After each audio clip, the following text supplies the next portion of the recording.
Isa pinsan.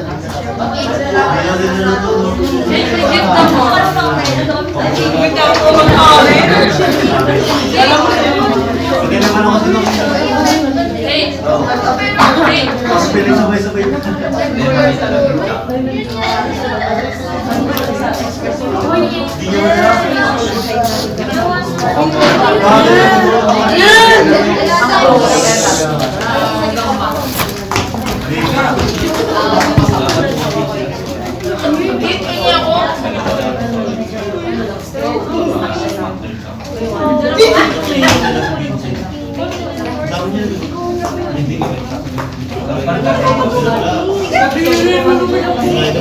Bigay mo yung Keisha. Alam mo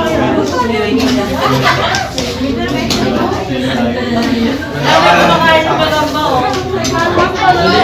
Yung pala yun.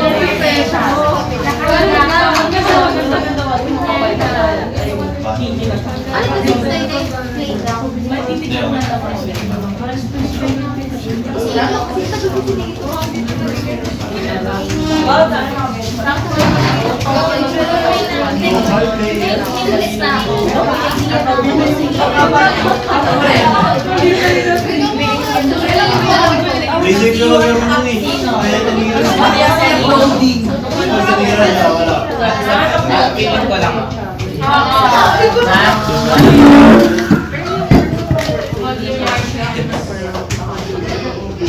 Kala ko ano.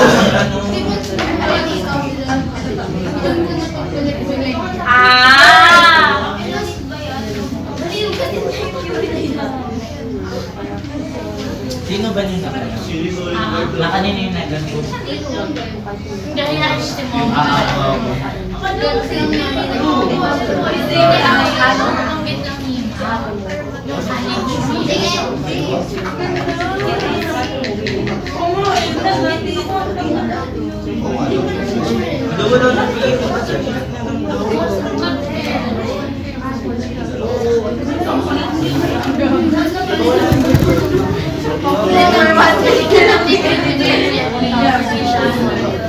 Palitan kayo nun eh.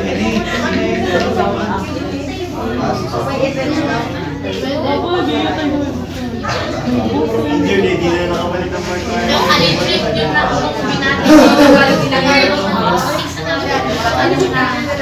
ayun yung sana yung ilan yung magandang babase. Kailangan natin ako.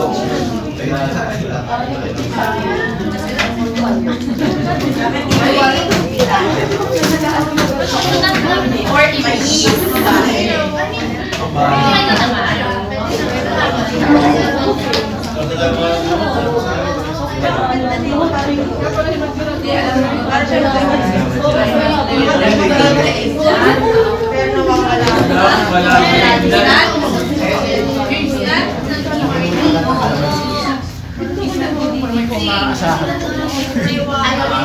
Joshua. Wow.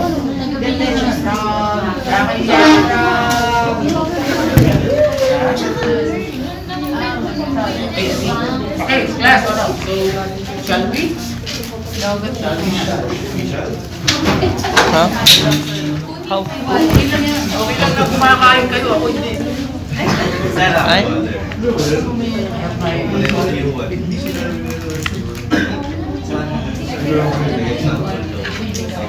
Uwi na ako sa kape.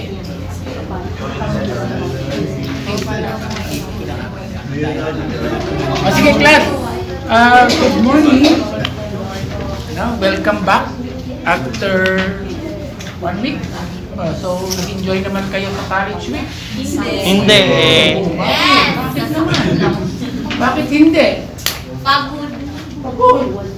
Pagod naman eh, part ng enjoyment eh, di ba? Pag nagtutor ka nga, pagod ka eh. Pero nag-enjoy ka. Bakit hindi nag-enjoy last college week? Anong meron at anong wala? Walang kwenta yung schedule. Ang gulo ng Bakit? schedule. Pangit program. Alam ko, pamit lang na ako sa lubog niyo. Pangit schedule nila, sir. Like, Monday na complex sila tapos di naman namin kita.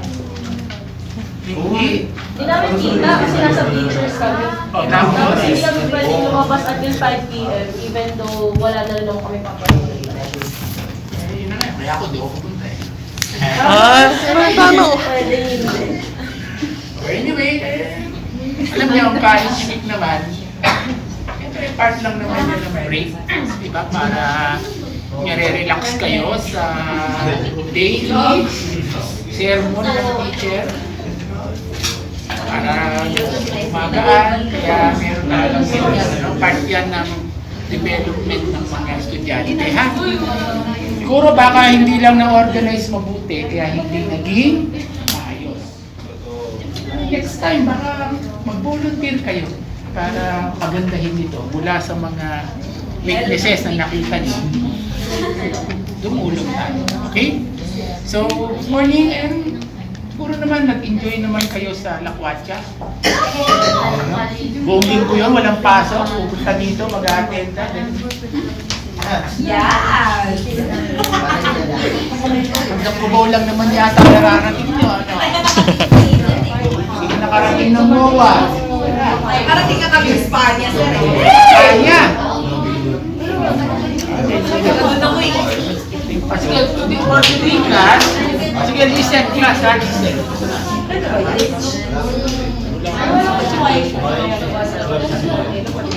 Sige, for today, di-discuss ko yung rubrics ng ating examination. No? Again, sabi ko nga, hindi na tayo magkakaroon ng final exam.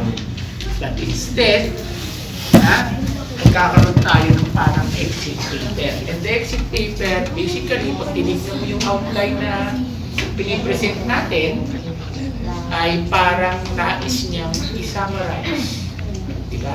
Yung course about the contemporary world. So, I think tingin ko mas better, rather than giving you an exam,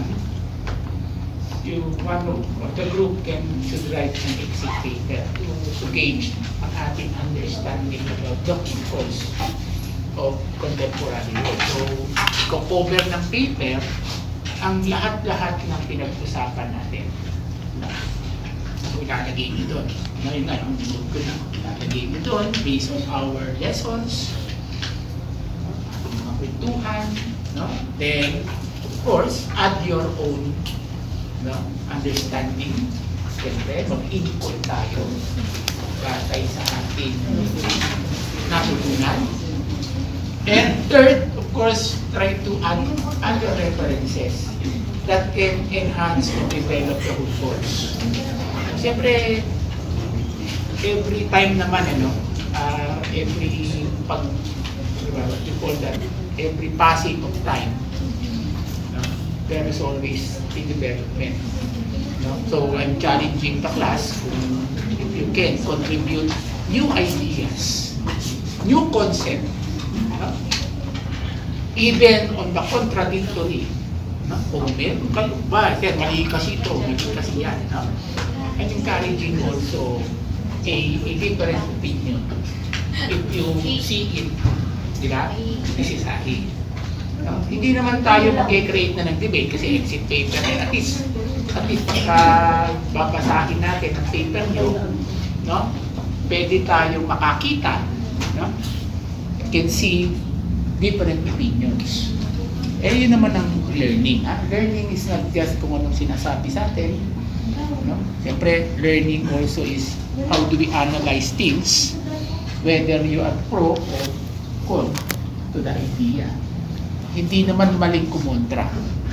Importante, ang pagkontra mo ay nandun sa framework ng idea na yun. Kaya nga sa dulo ng paper, sabi ko, kung sa tingin nyo, hindi maganda ang globalization, is there another system possible? Sige, mag-propose tayo. Tingnan ko ang ating ideas about an alternative to globalization.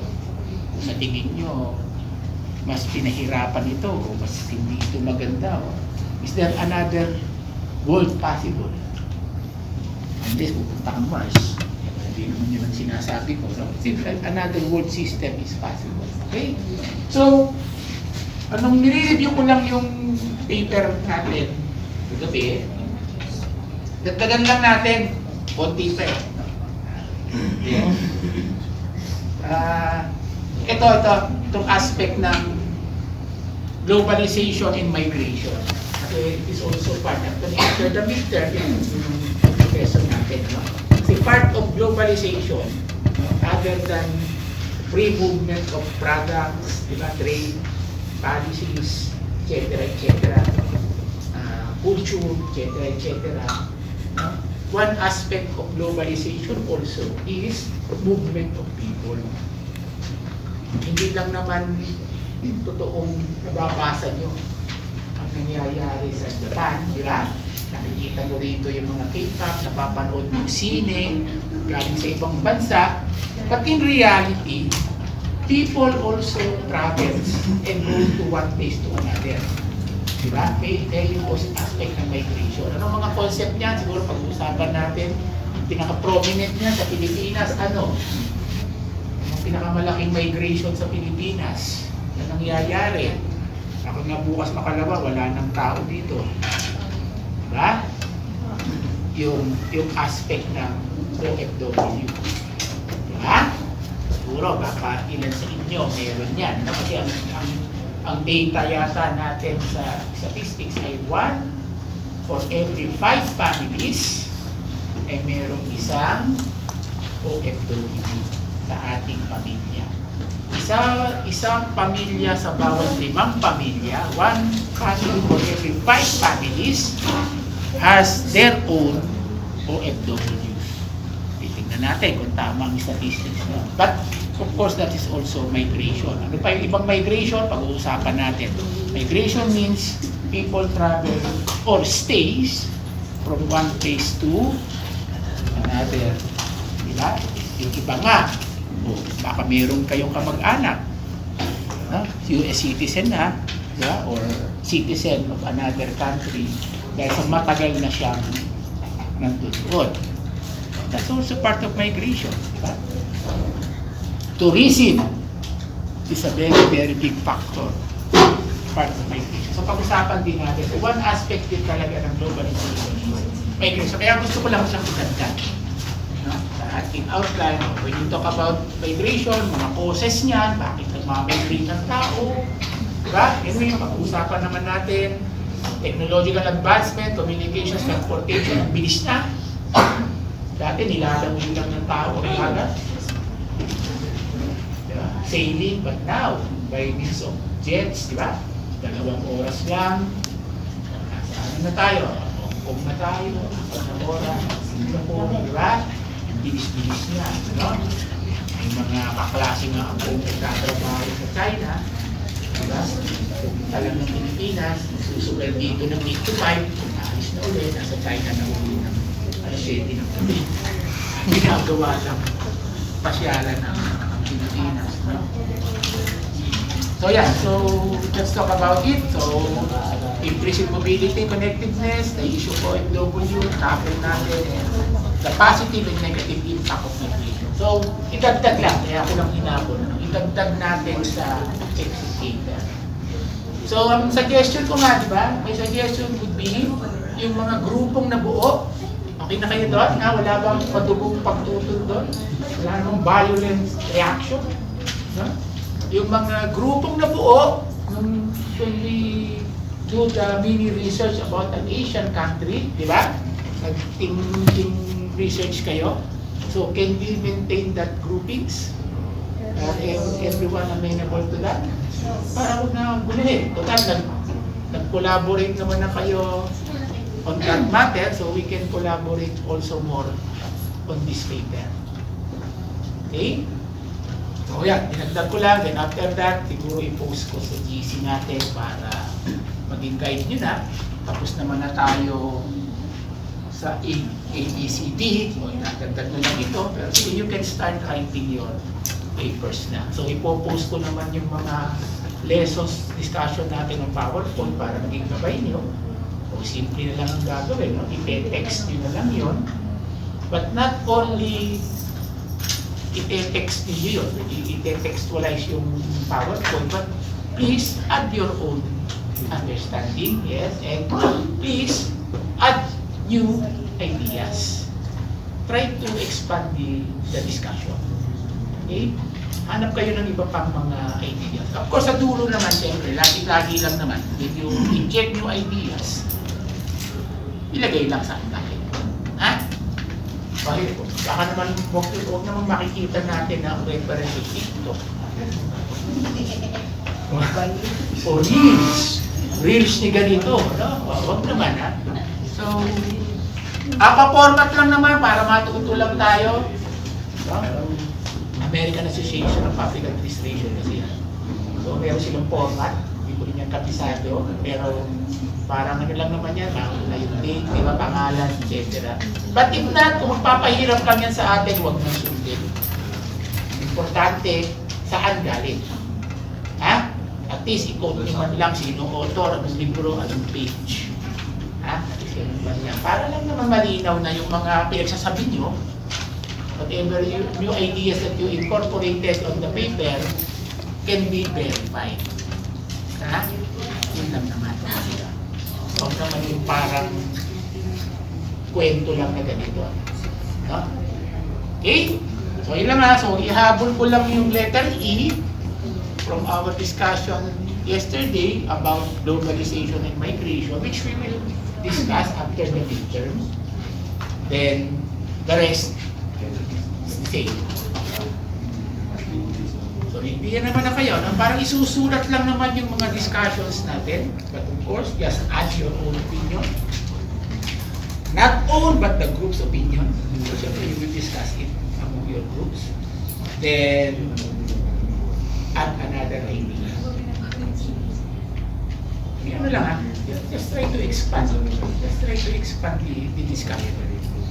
At yun naman ang importante. Di ba? After what we have learned, what we have understood, di siyempre, tingin mo may kulang. Lagyan mo. Yun naman ang in-encourage ko. Lagyan nyo yung natingin ng kulang. Kaya, new ideas. Okay? So yan, sapatin natin dyan ang ating finance. At tingin ko, much better mag-engage natin kung natutunan natin sa semester.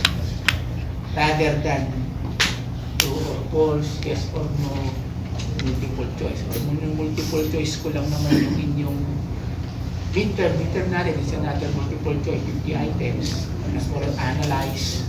Walang eksakto, di ba? Parang, so, what I'm trying to develop sa class is yung ating critical thinking. Okay? So, yan po. Ha? Dinagdag ko lang ito. And the rest naman, wala. Kung ngayon, to further ano lang, cover letter lang naman, lagyan nyo lang, understanding ano, pangalan nyo, firma, submitted to, ganyan, then the date of submission. Yung date, pag-usapan natin along the way, it will coincide with the schedule of your final week. Tapos, PDF na lang ha, PDF, para gawin nyo mang 100 pari na yan, walang problema. At least hindi natin problema mag-print, hindi walang gastos. Soft copy in PDF para hindi mabagal. Kasi pagka Word na mamaya download mali. If you can add table, good. If you can add photos to show your arguments, that would be better. Okay, lagyan ng picture, lagyan ng table. So yung table yung mga graph pa kayong ilalagay, that would be good. Diba? Ganito po ang pwede double natin. If you can show graph or survey na ganito na ang bilang ng OFW. Maganda. Alam, sasabihin mo lang na ganitong videos na sila, ayaw mong pakita yung pag-increase. Okay? O anything else about the paper? Di ba? Baikli lang yan. Kaya niyan. Kung 5 naman kayo, 5 topics divided by 5. Ako isa, simula ng sulatin. Di ba? Then, pagtikit-tikitin. Manyo. Di ba? Kasi on this practice, ituturo natin yung teamwork. Di ba? At magtutulungan kayo. No? Wala akong sanang marinig, pero baka may marinig ako. Pero bakit siya ganito, hindi tumutulong, bakit ganito? Please, try to resolve it among yourselves. Ha? Huwag na natin siyang palakihin. Alam ko, matigas ang ulo nitong mga to. Saka hindi magko-cooperate. But, of course, no. Try to resolve it among yourselves, ha? O ito lang ang ambag ko. Tingnan natin, ha? Because the group grade, ha? Again, ang grade ng paper nyo ay the grade na ng bawat isang miyembro sa inyong final exam, ha? Nililinaw ko, ha? I'm making it clear. Only the final exam. So, if the report of group 1, kunwari, grupo nila, 95, all members of the group will get a grade of 95 sa final exam. Ha? Sa exam lang, so pare-pareho. Bakit? Kasi di ba, effort ito ng lahat. Kaya nga try to resolve conflicts, di ba? At sana naman wala. At sana minor lang siya na kaya naman pag-usapan. Pwede ganun pa rin. Kasi outcome ito o product ito ng buong team. Diba? And sa team, syempre may nag-aambag ng malaki. Of course, yung iba, katamtaman, at baka naman yung iba ay kukunti lang o sakto lang, but it will not negate, diba, the result of the report as a team work. Lagi naman in every team, merong matanda, may gano'n, may gumaganyan, may mababa. Of course, ganun lang naman talaga ang buhay ng tao. So, try to resolve it. And we will give a group grade, and the grade of the group will be the grade of each and member of the group sa final exam. The rest magbabari naman, di ba? So, iba pa ang grade ng quiz mo, di ba? Iba pa ang grade ng inyong attendance. So, mag-iiba pa talaga naman sa dulo ang individual grades. Okay? And number 2, may I remind the class, meron pang hindi nakapag-submit ng quiz 1, I think, saka yung mapping, yung mapping ng global north and global south. Napakasimple lang naman yun. Please try to comply. Yung mga boys natin dito yung nag-submit ng pare-pareho walang kayo yata yun, nag-submit ng pare-parehong mapa, pare-parehong kulay, pare-parehong sagot. Ha? O please submit. O kopyahin nyo na lang yung ginawa ng kaklase nyo. No? But of course, you will not get the grade, the same grade as those who submitted it. Diba? On time. Ako naman better than giving you a grade of 50. Diba? Siguro 52. Pwede. Para better than 50. Kung submit ka, is 52. Kaysa 50. Hindi naman. Generous naman ako sa pagbibigay.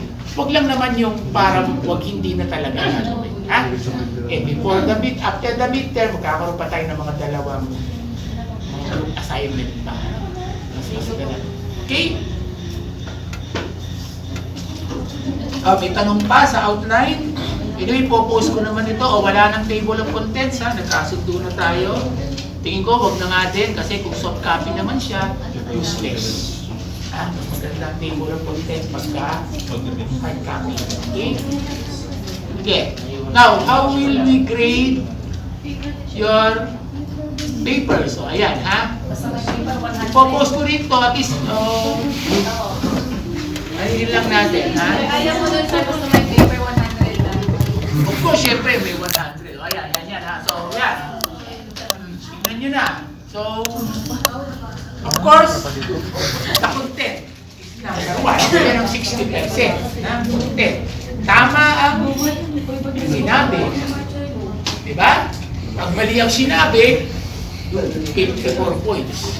Yan ang ibig sabihin, the essay lacks a clear main points and fails to address the prompt, the ideas are confusing, and empty support.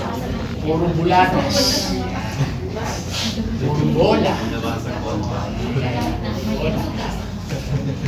Pero tingnan mo, kahit na binola-bola mo lang kami, Meron pa rin. from 60, 54 pa din. 6 points lang binawas natin, ha? Pero alam mo, nang bola ka lang. Okay? Ayan, so ayan. So we will also look into the structure or the flow. Diba? How ninyo discuss yung ideas, diba? From start to finish. Okay? Alam niyo naman na yan, sentence construction. Of course, the language. Medyo grammatically, okay naman. Diba? Diba? At yun, dito, ano? Dito, ating grammar. Maliit na lang yung grammar natin, mga 10% na lang yan. Actually, palulusutin ko na yan. Kailangan lang ilagay. Okay na ako sa mga barok-barok. No? Pag si Ma'am Ligaya nag-check nito, yari tayo. Pero hindi naman siya mag-check, so okay na yan. No? So, yeah. So, anong mga questions nyo? Ito na yung isa-isa nyo. So, pag maganda, perfect, 100. Pag hindi, ito, 1 point na naman bawas ko, 95. And adequate, 92. Ito yan, ha? Ganun lang yan. Tapos, is improvement, nasa 82. Of course, ito, mga 70. So, either 100, 95, 92, 82, 70. Yan yung grade mo. Hindi ko na yung isa-isahin yan. Popost ko naman yan. Yeah, pagka maganda idea, o ito, 59, pero maganda pagkakasulat, so naglalaro ka sa 96, 97. Ganun. Okay, pag dito, maganda idea, pero parang gulo-gulo, parang gagawin yung grade. Ganun yun. So, nagko-combine lang yung exemplary and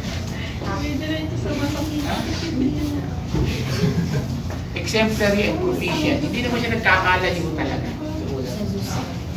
Huwag naman kayo dito sa adequate. Ha? Pag adequate, parang so-so lang. Tinapos lang. Okay lang. Kung tinapos lang, tinay-nay lang. Tinapos lang. Diba? Pero tinapos mo ng maganda, dito tayo mag-fall. 95 to 100.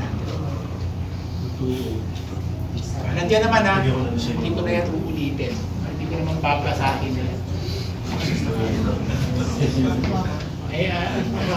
Meron ba kayong comment o any suggestions? Open naman ako. We live in a democracy. Any suggestions? Any amendments to the proposal?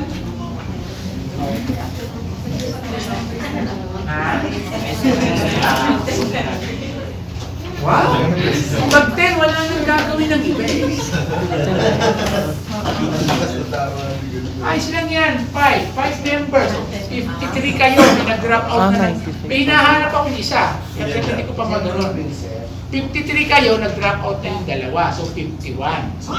Pero nung tinitignan ko yung group report nyo sa Asian country, lahat naglilima. So 50. Meron ako hinahanap na isa.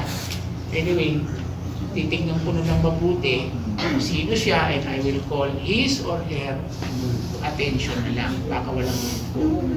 Pero so far, parang wala naman yatang naliligaw na wala pang sa grupo. Lahat naman Kasi parang 50 yung na-account ko. Pero nung tinitingnan ko yung master with 53, may nag-drop na na dalawa.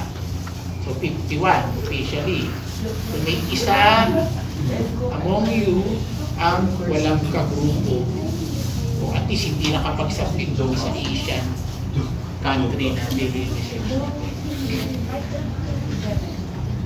Anyway, the moment na makakuha ko yung pangalan na kailangan ko isa-isa yun eh, hindi ko pa nauupuan. So, i-call ko na lang ang attention. Okay?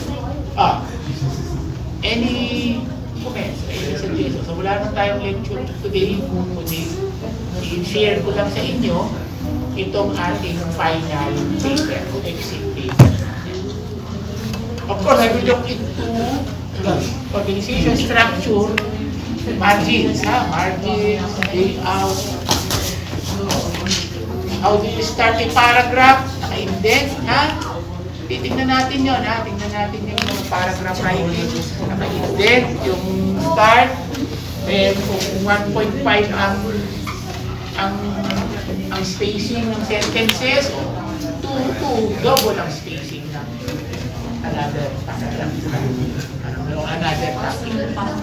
So, pati layout, titignan natin how well rated yung ating experiment. Alam niyo naman na yan. Pinapractice lang natin. Part ito ng practice. Sabi ko natin kaya sa tayo madalas, i-train na natin kayo as early as possible in preparation for your thesis writing sa fourth year. Kahit paano, nakatulong na ako sa inyo paano siya ino-construct yan, napapractice tayo. Okay? Dali lang yan. Maganda yan.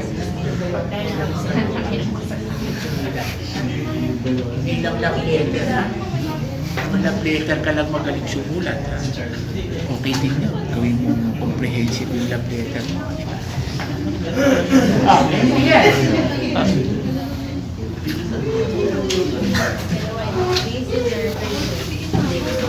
Yay, uwian na. Ano pa? Ayun na tayo sa parish week. Okay na tayo. I-prepare sa 50 items ang pinulip natin, ha? Multiple choice, the way I did last prelims. Hindi eksakto ang mga tanong, but more on the analyze, di ba? Give examples, ano ang mga magagandang conclusion, A, B, C. So, ang biglang yung idea. How well na naiintindihan natin ang topic. Okay? So, maganda naman. Maganda performance ng blood sana. Then, kung gusto nyo mag-study further about globalization, sige, i-kurso. Kurso nyo lang sa ibang. Any other concerns? So, mukha namang papa sa lahat. Don't worry. Mukha namang papa sa lahat. Kung makalala, depende na nga lang ang klase. Pero, pasado. Wala namang babagsak. Ayoko namang nagbabagsak. Siyempre, tuwa din naman ako nung nag-aaral ako pag pumapasa ako. Nalulungkot din naman ako pag pumapagsak ako. So, mas gusto ko namang maging masaya kayo. Pero siyempre, depende ako.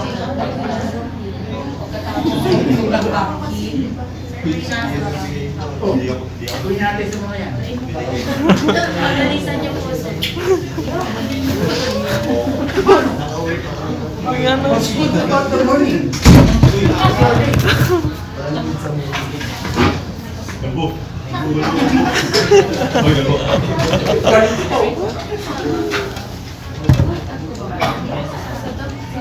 Sige, sige. Nababasa niyo ba? Lalamihan mo ng konti.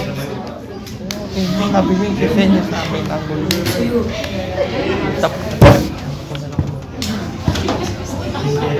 Nakita ko lang. Hindi lang gano'n nababa. Anyway, focus ko naman. Ang gusto ko lang naman ngayon sa class, sa consultation natin is, meron ba kayong comment? Kasi once na-approve na natin ito, though, Pwede namang hindi ko kayo pagkomentaryuhan.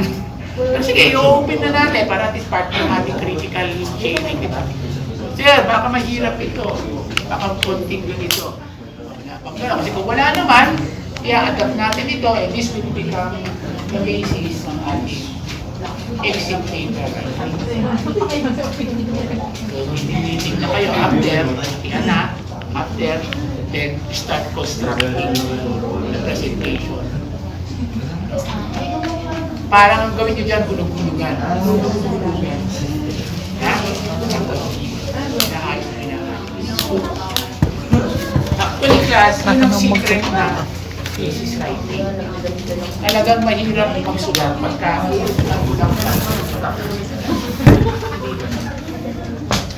thesis writing, binubulog na.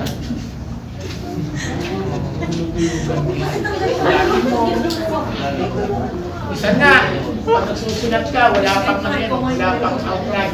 Sulat lang ng sulat. Kahit niya Tagalog pa yung nasulat lang ng sulat. Then after no, saka mo maayusin, saka mo ikinaysin, makikita mo. Ha? So, ayoko nung paper na how-shaw ha? Yung may masulat lang ha? Makikita naman natin yun ha? Madali yung ha? And one thing that I want you to put your own analysis is mache-check natin yung inyong AI. Ha? Hindi natin kailangan gumamit ng AI detector para makita kung inapi-paste nyo lang yan. Kasi makikita naman natin na parang hindi ninyo idea yun. Ganun lang naman. Kaya magandang ayusin na lang. Tapos sabihin nyo yun yung idea, then propose something. And that proposal, lagyan nyo ng reference. Ayun lang naman eh. Actually, hindi ko naman mag-check na talaga kung gagamit kayo ng AI o hindi. Nakikita ko na lang yung sa idea. And how well did you argue or articulated your idea? Ayun ang hindi makukuha ng AI. Diba? Idea mo. And of course, syempre, I'm encouraging everyone to write it honestly. Eh, pag ini-AI nyo naman, hindi naman ako dinadaya nyo eh. Diba? Ang dinadaya nyo din, pinapractice. Okay? Sige.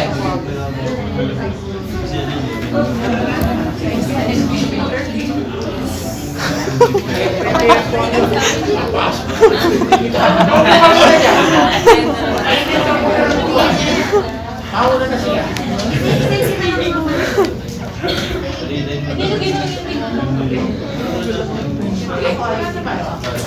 Ano po siya? Ano yung subject niya?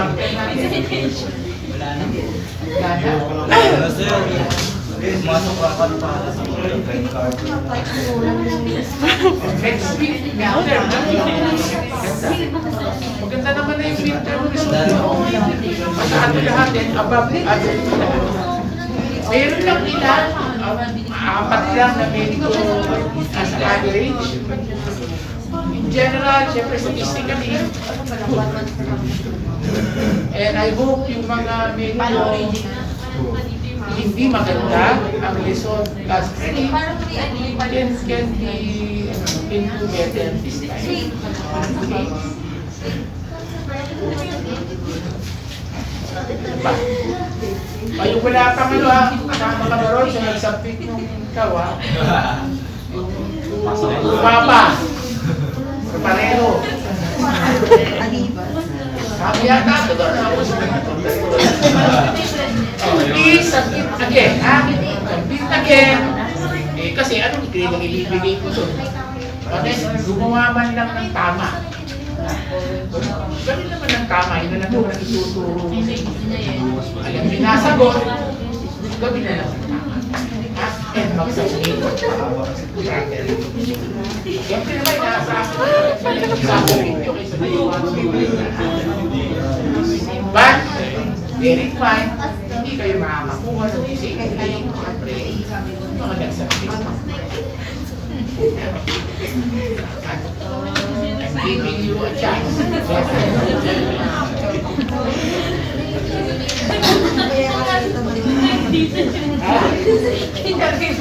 Okay, ano pa? Sige, wala na. Para makapag-relax, galing week, relax tayo ngayon. Prepare for the exam next week. Siguro Monday, Tuesday na matatapat ang general education. So, Wednesday yung mga major subjects. Okay. Bahay na din. Uy, napamagpunday. May halaman yung kudirin. Walang ilong ng ako. Ano? Kasi kung wala na. Thank you for seeing me today. Ito na pinaliwanag yun. Pupost ko na lang. Wala expecting sana, merong hihirit sa'yo. Huwag naman ganyan. Walang humirit. Okay. Approve. Approve ang ating rubrics. Walang humirit. So, ipapatupad natin yan. At yan ang magiging basis ng ating grading.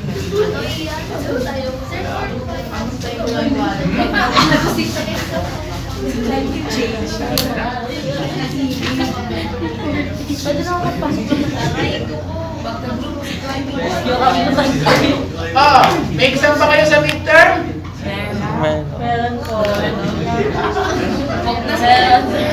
Meron. May exam sa finals? Wala. Ano ang finals?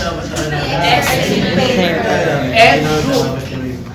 Group paper. Kapit. Taglilima. Sampu. Wala nang gagawin ng iba pa nagsampu kayo. Tama na yung iba. Ideally. 7, sir. Huwag na natin galawin. Kaya marami ko taglilima yun. So, sakto, 51 kasi kayo. Kaya hanapin ko lang yung isang yun.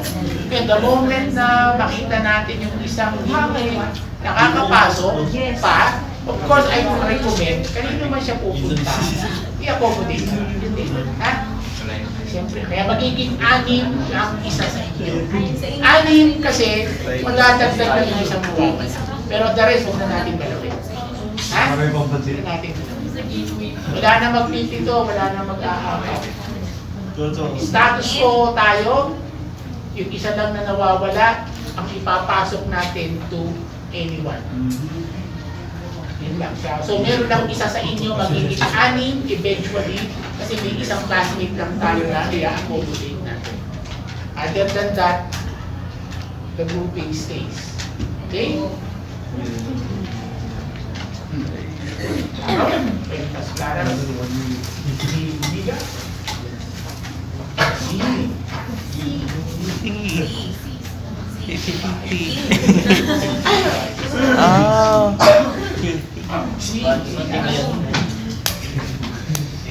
Okay.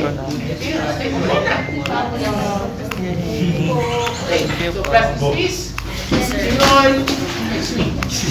So not next week, but the following week, then next week will be your midterm exam. Okay? Review lang. Okay. Inakalimot? Inakalimot?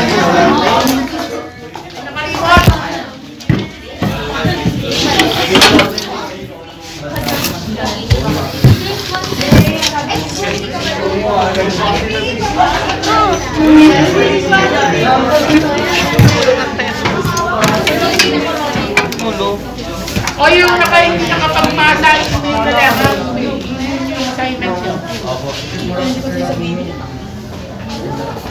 Ano ka kayo? Ano yung iba?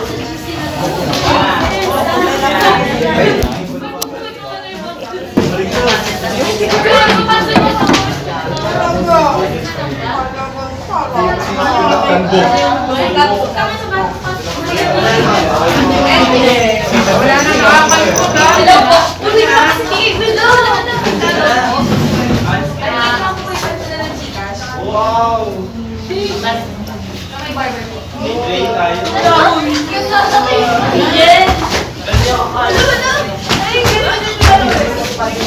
Salo! Bakit manalo? Uy! Pagkala na yung beta tapos yan. Dapat lang.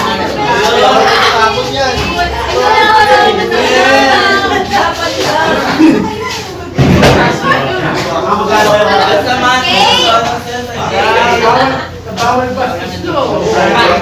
Okay. Okay. Isa na mag-discard. Sir, hindi sir kayo muna.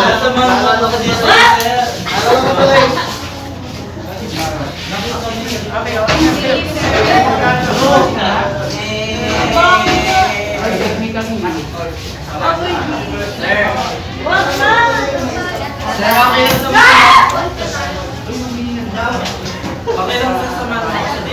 Uy, sir, ano lang kami sa amin? Nakita mo sa diba?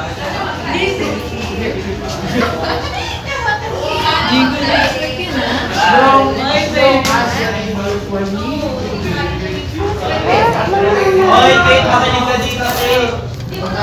Kate, makinig ka dito, Kate.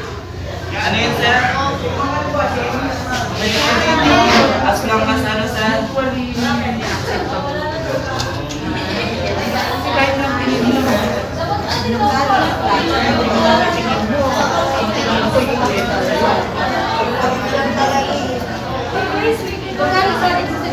Yes! Announcement na lang! Bye-bye.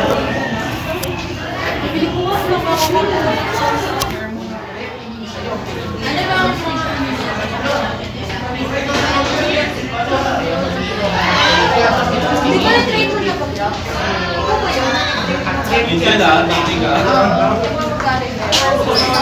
Ayun na naman sunod mo. Kasi hindi pa, bigyan ng dahilan. Tinignan ko lang naman. Pero pag tingin mo, threatening. Security.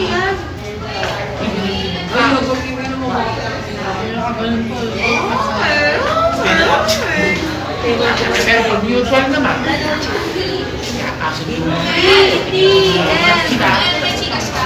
Ay, wala.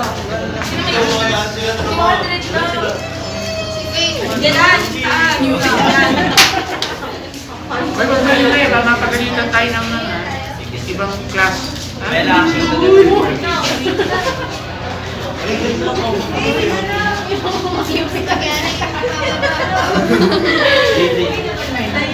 Ano kita na? Hindi,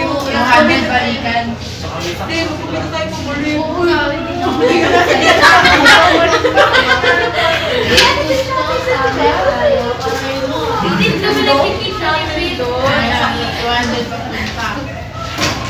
Then 200 lang eh.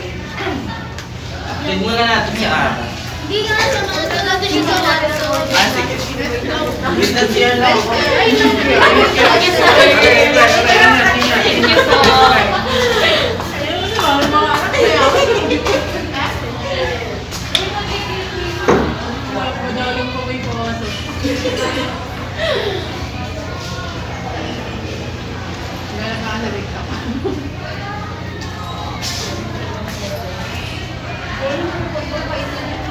May ibang kainan. Pero hindi BJC. Sa Sundays, yung sarap. Sa Marikina. Marikina na lang tayo. Malapit sa iyo. Ano yung gagawin naman talaga natin? Watcher. Usapan. Tayo kakain.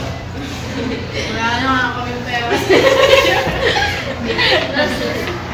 Yun ang problema. Sana kumain, ano? Eh, walang pera. Grabe na inflation. Marikina. May masarap na restaurant dyan, di ba yung Luyong? Yan, sa may Concepcion. Chinese restaurant.